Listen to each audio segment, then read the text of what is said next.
Committee, ang mga kwento nila sa pagtutok ni Mark Salazar. Habang abala kahapon ang Senado sa investigasyon ng Blue Ribbon Committee tungkol sa flood control scandal, nabubuo na rin ang isang kudita para palitan si Senate President Cheese Escudero. 15 senador ang pumirma para ipalit si Senador Tito Soto. Hindi naman kasi ako nagsimula eh. Di ba yung apat doon sa Mythical 5 eh. Nagsimula eh. So hindi ko alam kung sino mga pinakausap ko. Pinakamagandang tanungin mo yung apat.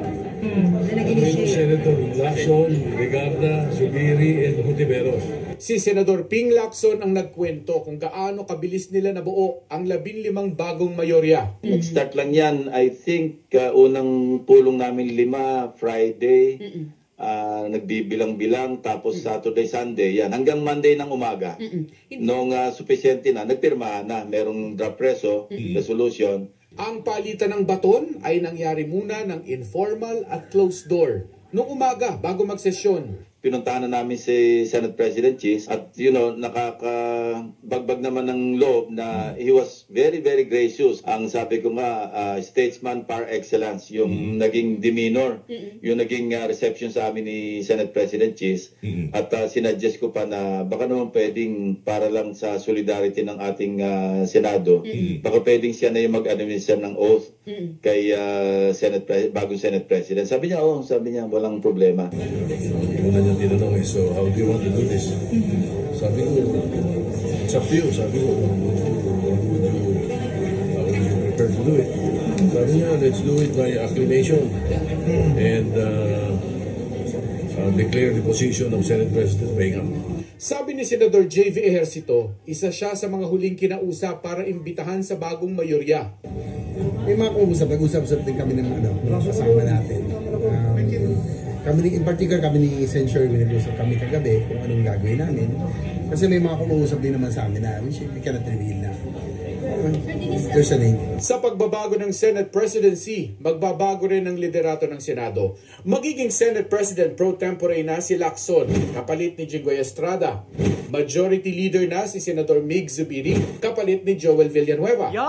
Si Estrada natimbrehan lang daw ng magaganap na kudita habang nasa Blue Ribbon Committee hearing siya. Nalaman yung kailangan nyo nalaman po during the Blue Ribbon hearing, sir. Yes. So how kayo na-informed? How are you informed?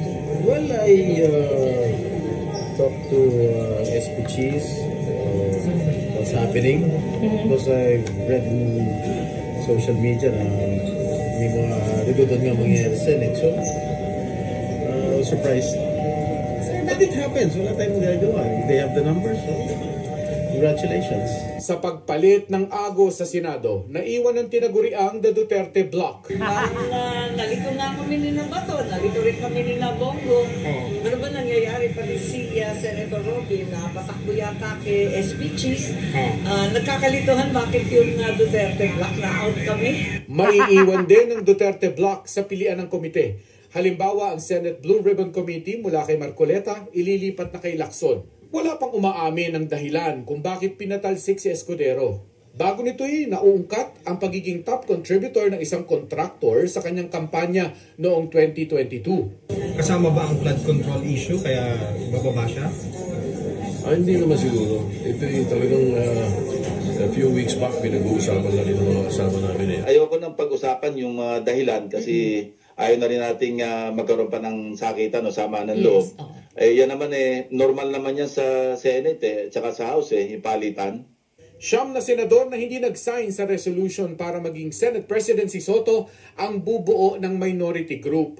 Sabi ni Senador Jinggoy Estrada, si Alan Peter Cayetano ang minority leader at si Senador Rodante Marcoleta ang deputy. Para sa GMA Integrated News, Mark. Yon ang pinaka-importante. Hindi na si Marcoleta. Munti ko na masabi yung magic word. Hindi na si Marcoleta ang magiging chairman ng Blue Ribbon Committee, di ba? Yan ang pinakamainam. Oy, ba't binura yung comment? Sana maibalik ang dangal ng Senado na nawala dahil sa mga DDS. Yun nga po. Alam nyo, sa totoo lang, yung nabanggit ni Senator Amy na naguguluhan sila, na ano sila, na guguluminahan, at ito daw si Robin Padilla ay napatakbo pa. Kaya Senator Chis Escudero, ito kasi napakalaki ng kanilang pag-aalala dyan. Siyempre, di ba mag-aalala talaga sila? Biruin nyo ba naman itong si Chis Escudero na pinoprotektahan ng mga Dutertards, ang mga DDS, DDLis, DD shit, DD dogs. Biruin mo ba naman yung kanilang protector sa Senado mawawala, di ba? Yan po ang yan po ang kumbaga malaking magiging kaguluhan talaga para sa pag-iisip ng isang Robin Padilla kasi settled na Parang isip na nila, okay na tayo. 2028 hanggang 2028 Chis Escudero ang ating Senate President. Kaya lang hindi po, 'di ba? Hindi po 'yun ang nangyari at hindi po 'yun ang mangyayari. Dahil nga po, syempre, katulad noong mga unang panahon, nung si Mig Zubiri ang Senate President, kinonsinti niya si Bato kahit na halatang-halata namang namumuliti ka lang sa pagdinig sa Senado, etong si Bato de la Rosa at in-entertain si Agent Morales, 'di ba? Nagulat tayo na bigla na lang nagkaroon ng balasahan sa Senado. Kinudeta nitong si Alan Peter Cayetano, si Mig Zubiri. At ang kanila nga pong napili ay walang iba kung hindi etong si Chis Escudero. So yung nangkudeta noon, nakudeta ngayon. Diba? Yung nangkudeta noon, nakudeta ng matindi at napakasakit po niya. Napakasakit para po sa mga DDS yung pangyayari na yan. Kala nila, okay na tayo hanggang 2028. Hawak natin ang Senado. Kaya lang, nagpabaya kasi si Chis Escudero. Hinayaan niya si Marcoleta na magamit ang Senado bilang kanyang pambanat, pangsira sa ating House Speaker Martin Romualdez at eventually sirain na rin si PBBM. Kasi yun ang mangyayari nun kung magagalit ang taong bayan, magagalit ang mga Pilipino, magagalit ang mga senador, magagalit ang mga kongresista sa ating House Speaker, pwede nilang ipa-impeach yan, pababain sa pwesto, palitan, kung ano man ang tawag dyan. Papalitan nila si House Speaker Martin Romualdez. Pag yan nawala na sa pwesto as Speaker of the House, si PBBM manganganib. Pwede pong magkaroon ng mga impeachment complaint laban kay PBBM at lulusot na po kagad yan sa Kongreso. Pag lumusot na yan sa Kongreso, diretso na yan ng Senado. Pagdating ng Senado, pwede nilang maipa-impeach si PBBM. Babrasuhin nila yan. Kaya ito nga nangyari na ito sa sa gusto nila na magalit ang mga Pilipino kay House Speaker Martin Romualdez. Hindi po umubra, hindi po nangyari, hindi po nagkatotoo dahil nga po paano magkakatotoo? Kung ang taong bayan, 'di ba, nakikita kung ano ang katotohanan. Katulad na lang, example natin, paninira ni Curly Discaya. Ano sabi ni Curly Discaya kay House Speaker Martin Romualdez kahapon, saka kay Saldico? Ano sabi? Yung pera daw na kinukubra, ibibigay daw kay Speaker Martin at kay Saldico. Siguradong sigurado siya sa kanyang mga salita kahapon. Pero, nung bumalik, parang bumaliktad ang mundo. Pagdating sa Kongreso, ano sabi ni Curly Discaya? Disclaimer kagad. Umpisa pa lang may disclaimer na. Yun din nakukwento lang ng mga taong nakakausap niya. Baka daw may gumagamit lang sa pangalan ni Speaker Martin. Di ba? Bumawi bigla si Curly Discaya. Biglang sinabi, naririnig ko lang ikayan, wala talaga akong transaksyon ng direkta sa kanila. Kaya lang, di ba, the damage has been done. Winasak na si Speaker Martin eh. Di ba? Winasak na eh. Sinira na pangalan eh. At ang dami pong DDFs, DDLs, mga Dutertards, mga aso ni Digong, mga kampo ni Digong, ang napaniwala ni Curly Diskaya kahapon. Hindi na mababawi yun. Di ba? Kasi alam niyo po, napakahirap ng kung gagawin niya ni Speaker Martin. Self-made yan, hindi po yan umasa sa apelido, hindi po yan umasa sa mga kilalang tao. Madalas pa nga siya ang nagagamit eh. Nung panahon ng kampanya 2016, gamit na gamit ni Digong yan. Si House Speaker Martin Romualdez. Nung kumampanya si Sara Duterte, gamit na gamit niya si Speaker Martin. Ganyan po, ganyan ang mga Duterte. Gagamitin nila, tapos kapag hindi na pabor sa kanila, hindi na nila mapakinabangan, kakalabanin na. Kita nyo, Senate Blue Ribbon Committee, sino ang sinisira? Si Speaker Martin. Di ba? Pinag-iinitan nila si Speaker Martin dahil nga po, ang gusto nila, mawala sa pwesto si Speaker. Bakit? Kasi, kapag nawala si Speaker Martin sa pwesto, madali na nilang masisira si PBBM. Narinig nyo ba yung speech ni Escudero kahapon? Ano sabi ni Escudero? Sa wakas, sa under my leadership sa Senado, parang ganun hindi ko alam yung eksaktong word. Sa wakas, nabanggit din yung pangalan na hindi mabigkas.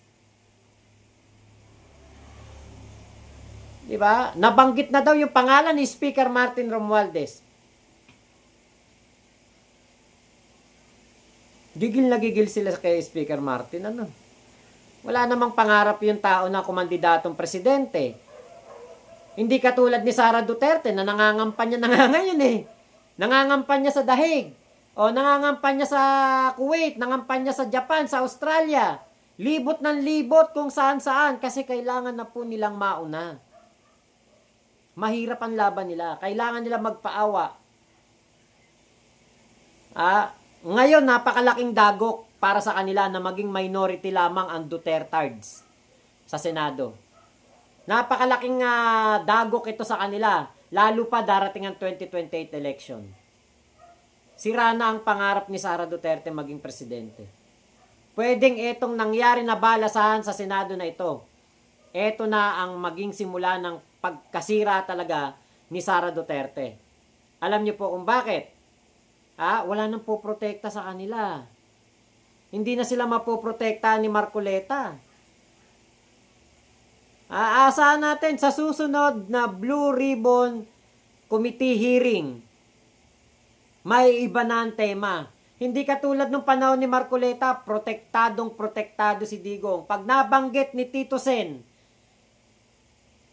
ang 2016 at saka si Digong, cut. Masyado ka ng maraming kinukuda.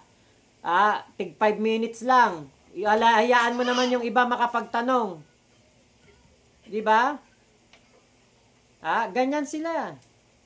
Ganyan ang style nila. Kaya alam nyo po, may iba na ang Senate Blue Ribbon Committee. Babalik na po ang dignidad ng Senado. Kumbaga on the right track na. Nasa tamang tao na. Hindi na katulad ng mga clown, ng mga chubibo, ng mga kriminal. Biri mo kriminal. Convicted. Diba? Naging senador. Si Robin Padilla na walang pinag-aralan. Tutang-tuta ni Digong. Diba? Napakasaklap po ng pagmatawag yung Senado. Nung panahon ni nung panahon ni Chis Escudero. Diba? Kapag makita mo mga senador. Makita mo kunwari senador. Robin Padilla. Parang ipot. 'Di ba? Parang parang napakapangit na matawag na senador. Alam mo yung parang ang sarap bastusin. Kasi hindi ka galang-galang eh. Nagmumukbang sa Senado. Nagsusuklay ng bigote. Diba? Hindi magandang ehemplo eh. Kaya kapag binanggit mo, Senado, Robin Padilla, diba? Para tayong nanonood ng mga comedy show. Kaya ngayon po na meron pong mga madignidad na tao na mamumuno sa Senado. O yun ang okay, yun ang tama, 'di ba? Yun ang mas maganda pa na makita natin. Hayaan na natin sila kasi noon dinadarag nila yung minority, dinadarag nila sila 'di ba? Kita nyo si Marcoleta, kala mo kung sinong napakayabang na senador kung pagsalitaan si Tito Sen. 'Di ba? Dahil hinaharang nga nilang impeachment. Sana ngayon matuloy ang impeachment. 'Di ba? Sana matuloy ngayon. Ituloy na nila, hukayin na 'yan, yung archive na 'yan, iyahon na. 'Di ba? Gawin na 'yan. Kuhanin na 'yang mga na 'yan, yung mga na yan, impeachment na yan, buhayin na, pastalsikin na yan si Sara. Dahil napaka, po niyan. Naku, umiyak yung matutuloy yan, Sir Mac. Sana nga po, Ate Ninita Sabado. Lolo Efren, ayun, nagchochongke pa, yun nga. Biruin mo, may tauhan na nagchochongke sa... nagchochongki sa sa Senado, Sus Mariosep. Anong kabalbalan yan? Anong katarantaduhan yan? Biruin mo, ikaw ba naman, nasa matino ka bang pag-iisip, no? Tauhan ka ng senador, magchongki ka sa Senado? Okay, sabi ni Robin, sunugin siya, amoy dutae pa rin siya. Yun nga, Danny Peralta, Mark Alfred Ocaña, lamok. Nenita Sabado, ayan, shoutout. Joey Payungayong, good evening po. Danny Peralta, tuloy-tuloy na yan, walang haharang. Sana nga po. Kuya Odileno, nababoy ang Senate sa mga Duterte block. Evelyn Boyo, kahit naman ikot ng ikot si Sara para mangampanya WAEPEC kasi puro paninira lang ang pinagkakalat niya sa mga OFW. Tama po. Ferdinand Saclayan, galante siya. Emerose, Liktawa, matutuwa mga nagrarally kasi iba na ang Senado. Tama po. Nenita Sabado, Chongke King si Robin watching from Hong Kong. Ayan, shoutout from Hong Kong. Hello po sa mga taga Hong Kong. Okay, Kuya Joey, I assume kinakitaan ng butas dahil dun sa Comelec na nagbigay ng pera si Lubiano. Kinausap ni Lacson si Quezon, kaya pumayag na si Quezon na palitan siya. Wild guess ko lang. Gina Colonia, hello po sa inyo Magandang gabi. Mads, correct. Teresita Fernandez, naimbag nga rabi kabsat. Ayan, naimbag nga rabi sa ating mga kababayang Ilocano. Mga taga Ilocanja. Alma Cordero, Diyos na po ang nagpasya kasi puro kalokohan ang ginawa sa taong bayan. Tama po yan. Okay, sabi ni Danasor, Marco Beta. Uy, yung grabe naman kayo kay Marcoleta. Hindi porke peluka buhok nun sasabihan nyo ng kubeta yon. Grabe naman kayo. Evelyn Boyo, hello po. Antonio Cramel, local record vlog. Ngayon pagkakataon na ni Presidente magpalit ng batas para tuloy-tuloy na siya sa pagka-presidente sa sunod na botohan kay hawak na niya ang kaalyado sa Senado at Kongreso. Ayan. Luby, good morning, watching from Denver, Colorado. Ayan, shoutout sa mga taga Denver, Colorado, mga manonood natin from USA, Japan. Ayan, shoutout po hello po sa inyong lahat. LB Sanchez ng Abu Dhabi. Mga taga Middle East din, shoutout po. Sana matuloy ng impeachment, Ate Mimi, totoo yan. 317 pay, deserve nila yan at ang yayabang kasi. Tapos na maliligayang araw nila na 3 months lang tinagal at buti nga sa inyo. Diba? Kasi yung inyong hinala, hinala ko rin yan. Yung pagkakatanggal ni Chis Escudero dahil kay Lubiano. Pero meron pa akong isang hinala, kaya po tinanggal si Chis Escudero as Senate President.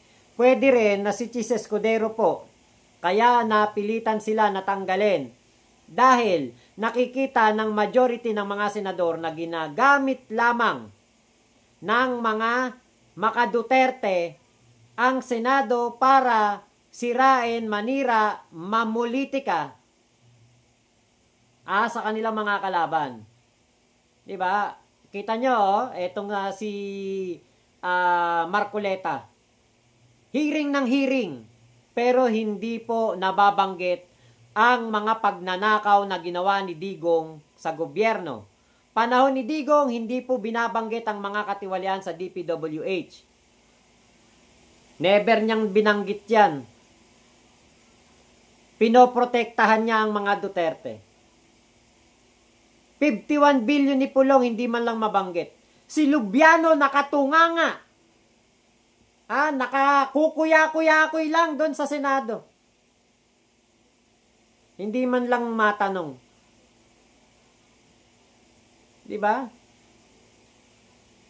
Paano mo imbestigahan si Bongo na yung kumpanya ng kanyang ama kuno na CLTG, Christopher Lawrence Tesoro Go Builders, ay pag-aari daw ng ama niya yun, nakipag-partner sa Diskaya. Napakaraming proyekto nakuha doon sa Davao. Diba? Hindi man lang mabanggit sa Senate Blue Ribbon Committee ni Marcoleta yung mga proyekto sa Davao Diba? Tapos etong si Joel Villanueva ng Joel is Lord, Jesus is Lord, yung kanilang simbahan doon sa amin sa Bukawi, sa Bunlo. Diba? 20 million natanggap mula sa New San Jose Builders. Hindi na ko-question yan. Etong si Chis Escudero, 30 million. Bigay ni Lubiano. Kahit na sabihin mong kaibigan mo yan, kahit na sabihin mong tropa mo yan, sanggan dikit mo yan, magkadugtong ang pusod nyo. Simula pagkabata. Nagbigay sa'yo Nung nagbigay sa'yo, lumobo ang proyekto ng Centerways. Tapos dito sa pamilya ni Bongo, lumobo din ng kontrata sa Davao. Kaya yan ang dahilan. Tingin ko, kaya natanggal tong si Chis Escudero. Bukod sa 30 million na natanggap niya kay Lubiano, kinukonsinti niya ang pamumulitika ng mga DDEB senators. Nakakahiya. Diba? Mabuti pa sa Kongreso. Sabi nung committee chairman? Kay senador, kay kongresista, sabihin mo pangalan. Iimbestigahan natin yan. Wala tayong sisinuin dito. Kahit si Saldico, iimbestigahan yan. Hindi yan nahayaan ni Speaker Martin. Diba? At maganda sa Kongreso, kapag merong nag-testify, may ebidensya. Samantalang, etong si Curly Diskaya, dahil scripted ang kanyang mga pinagkukuda, umattend muna ng meeting, pa-meeting ng isang senador. Bago mag-testify sa Senado, etong si Curly Diskaya, nakipagkasundo muna sa isang senador. Pagkatapos makipagkasundo, kitang-kita natin yung binasa niyang papel. Simula 22 onwards lang. Samantalang namayagpag sila. Namayagpag sila na kontratista ni Digong. 2016 onwards. Kaya napakalaking katarantaduhan po nung kanilang ginawa sa Senado. Kaya nahalata yan ng mga senador at marami po ang umuo, napao ng mga ibang senador na sige, sibakin na natin yan si Cheese. Kasi walang kwenta eh. Hinahayaan ng pamumulitika. So yung nagkudeta noon, nakudeta ngayon.